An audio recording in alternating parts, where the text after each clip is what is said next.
अरविंद केजरीवाल और उनके पार्टी के नेताओं के लिए हर तरफ से बुरी खबर आ रही है। केंद्र के नए अध्यादेश के खिलाफ विपक्ष को एकजुट करने के मिशन पर निकले केजरीवाल के लिए जो खबर आई है वो किसी झटके से कम नहीं है। देश में अगले साल चुनाव प्रस्तावित है और विपक्ष एकजुट कैसे हो इसके लिए विपक्ष के नेता लगातार प्रयासों में भी लगे हैं। विपक्ष की एकजुटता में संशय इसलिए भी बरकरार है क्योंकि तमाम विपक्षी पार्टियों के अपने विरोधाभासी हित और अपेक्षाएं हैं। लेकिन इस एकजुटता की कवायद के बीच दिल्ली के मुख्यमंत्री अरविंद केजरीवाल के लिए एक असहज स्थिति खड़ी हो गई है, क्योंकि जो केजरीवाल अपने और अपनी पार्टी को कांग्रेस और राहुल गांधी का विकल्प बताते थे, आज वही केजरीवाल लोकप्रियता की कसौटी पर राहुल गांधी से पीछे रह गए हैं। क्या है खबर, बताते हैं आपको। दरअसल लोकसभा चुनाव में 1 साल से भी कम का वक्त बचा है। बीजेपी पीएम नरेंद्र मोदी के सहारे तीसरी बार सत्ता में वापसी की उम्मीद लगाए है, तो कर्नाटक में जीत के बाद कांग्रेस का जोश हाई है। इस बीच पीएम मोदी को रोकने के लिए विपक्षी एकजुटता की कोशिश भी तेज हो गई है। बीजेपी को टक्कर देने के लिए ममता बनर्जी और अखिलेश यादव भी पूरा जोर लगा रहे हैं। लेकिन इस बीच एक सर्वे आया है जो विपक्ष की टेंशन बढ़ा रहा है। सर्वे को एनडीटीवी और लोक नीति CSDS ने मिलकर किया है। इसमें विपक्ष के नेताओं को लेकर सवाल पूछा गया था कि कौन विपक्षी नेता पीएम मोदी को 2024 के चुनाव में टक्कर दे सकता है। इस सवाल के जवाब में जनता की पहली पसंद राहुल गांधी बनकर सामने आए हैं। विपक्षी नेताओं में राहुल गांधी सबसे आगे हैं। 34% लोग ऐसा मानते हैं कि राहुल गांधी लोकसभा चुनाव में पीएम मोदी को टक्कर दे सकते हैं। उनके बाद दूसरा नंबर आम आदमी पार्टी के नेता और दिल्ली के मुख्यमंत्री अरविंद केजरीवाल का है। हालांकि वो राहुल गांधी से काफी पीछे हैं। 11% लोगों को ही लगता है कि केजरीवाल में पीएम मोदी को टक्कर देने की क्षमता है। पीएम मोदी के सामने राहुल गांधी और केजरीवाल के बाद अखिलेश यादव का नंबर है, लेकिन जो आंकड़े हैं वो समाजवादी पार्टी के मुखिया की टेंशन बढ़ाने वाले हैं। अखिलेश यादव के बारे में सिर्फ 5% लोग ही उन्हें पीएम मोदी के मुकाबले मानते हैं। वहीं ममता बनर्जी को लेकर जनता की राय तो और भी हैरान करने वाली है। सिर्फ 3% लोग ममता बनर्जी को पीएम मोदी के सामने चेहरा मानते हैं। सर्वे में पीएम मोदी अभी भी सबसे पॉपुलर नेता बने हुए हैं। वो अभी भी जनता की टॉप पसंद है। 43% लोगों का कहना है कि अगर आज चुनाव होते हैं तो नरेंद्र मोदी पीएम पद के लिए उनकी पहली पसंद होंगे। उनके आसपास कोई नहीं है। दूसरे नंबर पर राहुल गांधी को 29% जनता ने पसंद किया है। 2024 में होने वाले लोकसभा चुनाव के लिए विपक्षी दल एकजुट होने की योजना बना रहे हैं, लेकिन ऐसा लग रहा है जैसे विपक्ष के लिए ये काफी मुश्किल है, क्योंकि कांग्रेस के हमले के बाद अब आम आदमी पार्टी ने कांग्रेस पर भड़ास निकाली है। दिल्ली सरकार में मंत्री सौरभ भारद्वाज ने कांग्रेस नेता अजय माकन पर जमकर निशाना साधा। उन्होंने कहा कि 2002 में सदन में जो बोला उसे याद करें। 1998 से लेकर 2013 तक कांग्रेस की सरकार रही थी।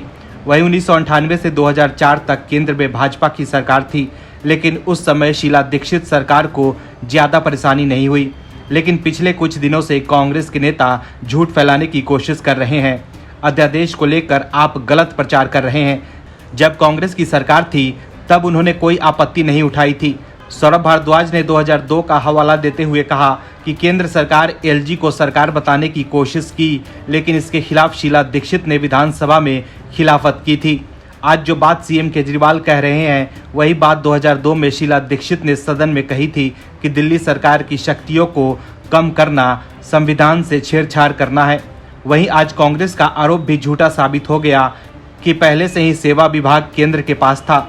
उन्होंने कहा कि अजय माकन की बात करें तो 2002 में सदन के अंदर उन्होंने कहा कि केंद्र ने एक पत्र लिखकर दिल्ली सरकार का मतलब ही बदल डाला। अजय माकन ने कहा कि अगर जनता द्वारा चुनी हुई सरकार का अधिकार LG के पास ही रहेगा तो जनता द्वारा चुनी हुई सरकार क्या करेगी? हम लोग का सदन में बैठने का क्या मतलब रह जाएगा? 2002 में दिल्ली विधानसभा में अजय माकन ने कहा था कि अन्य राज्यों की तरह दिल्ली सरकार को भी अधिकार दिए गए हैं। सिर्फ 3 पावर हमारे मुख्यमंत्री के पास नहीं है, बाकी सारे अधिकार हमारे CM के पास भी हैं। सौरभ भारद्वाज ने कहा कि मैं कांग्रेस नेता को बताना चाहता हूं कि वो अपने नेता राहुल गांधी को गुमराह करने की कोशिश ना करें। अगर उन्हें लगता है कि ये अध्यादेश सही है तो कांग्रेस के नेता जनता के बीच जाएं और जनता को बताएं कि ये अध्यादेश कैसे सही है। सौरभ भारद्वाज ने 2002 में शीला दीक्षित सरकार के वक्तव्य को आधार बनाकर अजय माकन और कांग्रेस के उन नेताओं को घेरने की कोशिश की जो अध्यादेश पर आपको समर्थन न देने की बात कह रहे हैं।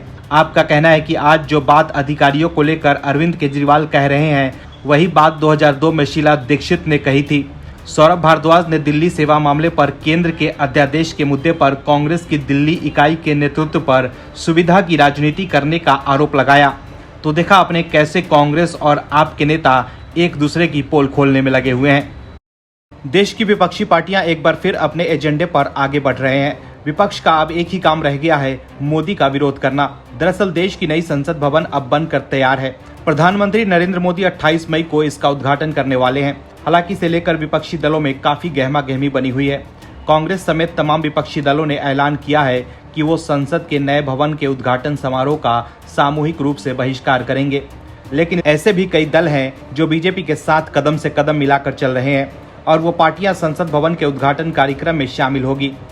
लेकिन उससे पहले आपको बता दें कि एक संयुक्त बयान में विपक्षी पार्टियों ने कहा है कि इस केंद्र सरकार के कार्यकाल में संसद से लोकतंत्र की आत्मा को निकाल दिया गया है और समारोह से राष्ट्रपति को दूर रखकर अशोभनीय कृत्य किया गया है। विपक्षी पार्टियों ने एक संयुक्त बयान में ये भी आरोप लगाया है कि राष्ट्रपति को उद्घाटन समारोह से दरकिनार करना और प्रधानमंत्री नरेंद्र मोदी द्वारा नए संसद भवन का उद्घाटन करने का फैसला लोकतंत्र पर सीधा हमला है। विपक्षी दलों ने एक संयुक्त बयान में कहा कि नए संसद भवन का उद्घाटन एक महत्वपूर्ण अवसर है। हमारे इस विश्वास के बावजूद कि सरकार लोकतंत्र को खतरे में डाल रही है और जिस निरंकुश तरीके से नई संसद भवन का निर्माण किया गया था, उससे हमारी अस्वीकृति के बावजूद हम अपने मतभेदों को दूर करने और इस अवसर को चिन्हित करने के लिए तैयार थे। इन दलों ने बयान जारी कर आरोप लगाया है कि राष्ट्रपति को पूरी तरह से दरकिनार करते हुए नए संसद भवन का उद्घाटन करने का प्रधानमंत्री मोदी का निर्णय न केवल राष्ट्रपति का घोर अपमान है बल्कि हमारे लोकतंत्र पर सीधा हमला है। वहीं सबसे हैरान करने वाली बात यह है कि 2019 के लोकसभा चुनाव में बीजेपी के खिलाफ विपक्षी एकता वाली मुहिम के अगुवा बने पूर्व केंद्रीय मंत्री चंद्रबाबू नायडू इस मुद्दे पर विपक्ष को झटका देकर बीजेपी के साथ खड़े हैं। जिस तरह इस बार नीतीश कुमार विपक्षी एकता की मुहिम के अगुवा बने हुए हैं, उसी तरह 2019 के लोकसभा चुनाव से पहले चंद्रबाबू नायडू भी उसी भूमिका में थे। लेकिन ऐसा लग रहा है कि चंद्रबाबू नायडू अब समझ गए हैं कि मोदी को हराना इतना आसान नहीं है जितना वो सोच रहे थे। ऐसे में जनता के मूड को भांपते हुए अब वो बीजेपी के साथ हो गए हैं। एक तरफ नए संसद भवन के उद्घाटन समारोह का विपक्ष बायकॉट कर रहा है, तो वहीं चंद्रबाबू नायडू की तेलुगु देशम पार्टी, शिरोमणि अकाली दल और आंध्र प्रदेश के मुख्यमंत्री वाईएस जगन मोहन रेड्डी की वाईएस कांग्रेस पार्टी ने घोषणा की है कि वो नए संसद भवन के उद्घाटन प्रोग्राम में जाएगी। इसके अलावा नवीन पटनायक की बीजेडी और मायावती की बीएसपी सहित कई ऐसे दलों ने नए संसद भवन के उद्घाटन के मुद्दे पर केंद्र सरकार का समर्थन किया है जो एनडीए में शामिल नहीं है। तो देखा आपने कैसे चंद्रबाबू नायडू अब बीजेपी के करीब आने के लिए बेचैन है। इससे पहले भी चंद्रबाबू नायडू ने हाल ही में भगवा दल के पक्ष में बयान दिया था। लोकसभा चुनाव में अब 1 साल से भी कम का वक्त रह गया है। एक तरफ पीएम मोदी के नेतृत्व में भारत दुनिया में डंका बजा रहा है, तो वहीं भारत में मोदी की लोकप्रियता के आगे विपक्ष ने हार मान ली है। तभी तो सभी विपक्षी दल ये कह रहे हैं कि बिना एकजुट हुए मोदी को हराना असंभव है। विपक्ष अभी नए संसद भवन के उद्घाटन का बॉयकॉट कर रहा है, लेकिन इस बीच विपक्ष के लिए एक बुरी खबर आई है और कर्नाटक विधानसभा चुनाव में हार के बाद भी बीजेपी के लिए अच्छी खबर है। दरअसल हाल में हुए एक सर्वे में खुलासा हुआ है कि प्रधानमंत्री नरेंद्र मोदी देश के सबसे लोकप्रिय नेता बने हुए हैं। सर्वे के आंकड़े बता रहे हैं कि 43% जनता मोदी को ही पीएम के लिए पहली पसंद बता रही है। इस रेस में विपक्षी एकता की कवायद में जुटे बिहार के मुख्यमंत्री नीतीश कुमार को सर्वे में शामिल 1% लोग ही पसंद कर रहे हैं। सर्वे के अनुसार जवाब देने वाले 43% लोगों का कहना है कि नेशनल डेमोक्रेटिक अलायंस यानी एनडीए को तीसरी बार चुना जाना चाहिए, जबकि 38% इसके खिलाफ हैं। आज चुनाव होने पर 40% उत्तरदाता बीजेपी को वोट देने के लिए तैयार हैं, जबकि कांग्रेस के मामले में ये आंकड़ा महज 29% है। आपको बता दें कि 10 से 19 मई के बीच 19 राज्यों में कराए गए सर्वे के अनुसार 43% लोगों का कहना है कि पीएम पद के लिए मोदी पहली पसंद है, जबकि कांग्रेस के पूर्व अध्यक्ष राहुल गांधी के पक्ष में 27% उत्तरदाता नजर आए। खास बात है कि इस रेस में दिल्ली के सीएम अरविंद केजरीवाल तीसरे स्थान पर हैं, जबकि सीएम नीतीश कुमार के मामले में ये आंकड़ा महज 1% था। तो देखा अपने सर्वे के मुताबिक 43% लोग मोदी को फिर से पीएम देखना चाहते हैं। बता दें कि पिछले लोकसभा चुनाव के मुकाबले बीजेपी के वोट शेयर में भी वृद्धि हुई है। 2019 के लोकसभा चुनाव में बीजेपी को 37% वोट मिले थे, जबकि 2023 के ताजा सर्वे में बीजेपी को करीब 40% वोट मिलने का अनुमान लगाया गया है। ऐसे में विपक्ष एकजुट होकर बीजेपी के खिलाफ एक कैंडिडेट उतारने का जो प्लान बना रहा है उस पर भी पानी फिर सकता है, क्योंकि अगर अभी 43% लोग पीएम मोदी के समर्थन में हैं तो चुनाव के वक्त ये आंकड़ा 50% से ऊपर भी जा सकता है, क्योंकि 2019 के लोकसभा चुनाव में कई राज्यों में बीजेपी ने 50% से ज्यादा वोट हासिल किए थे।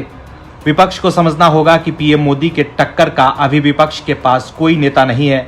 विपक्ष के पास मोदी की नीति और मजबूत राजनीतिक छवि का कोई तोड़ नहीं है। मोदी का सामना करने के लिए विपक्ष को मजबूत नीति और रणनीति की जरूरत है। Bureau report, OMH news. और भी वीडियोस देखने के लिए चैनल को सब्सक्राइब करें और बेल आइकन को दबाएं।